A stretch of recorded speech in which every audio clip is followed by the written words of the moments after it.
अल्लाह सवाल करेगा, मेरे बंदे, हमने तुझे मुसलमान बनाया, तुझे ईमान की दौलत दी, तुझे इस्लाम की नेमत दी, तूने अपने दीन को सीखा कि नहीं सीखा?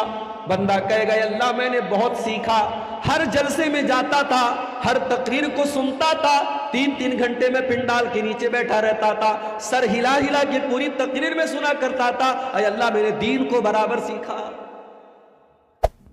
दूसरा सवाल होगा, वमाज़ा अमिला फीमा अलिमा, मेरे बंदे तूने जो इल्म हासिल किया उस इल्म के ऊपर तूने अमल कितना किया? मेरे भाइयों, मुझे माफ करना, इस सवाल के जवाब में हम फेल हो जाएंगे अगर हम जलसों की तकरीरों को हमने इंटरटेनमेंट का जरिया बनाया है।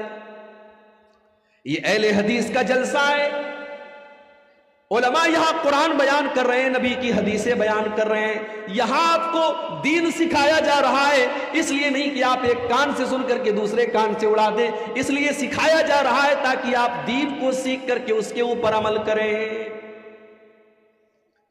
जरा नबी अकरम की सीरत उठा करके देखो मेरे भाई।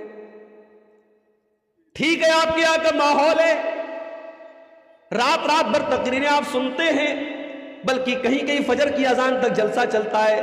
ठीक है, मैं इसको हराम नहीं कहता, मैं इसको नाजायज नहीं कहता, मैं इसको गलत नहीं कहता, मगर आप जरा अपने नबी की सीरत उठा करके देखो। अल्लाह के प्यारे नबी इशा की नमाज के बाद इशा की नमाज के बाद कोई जागता रहे या बातचीत करता रहे, इसको अल्लाह के नबी पसंद नहीं करते थे। हदीस के अल्फाज है कि अल्लाह के प्यारे नबी इशा की नमाज के बाद बातचीत करने को या बिला वजह जागने को पसंद नहीं करते थे। और अल्लाह के रसूल के जमाने में सहाबे किराम का तरीका क्या था? 2 घंटे की तकरीर नहीं होती थी उनके दौर में, न सहाबा के दौर में होती थी, न ताबईन के दौर में। उनका तरीका क्या था, उनका अंदाज क्या था?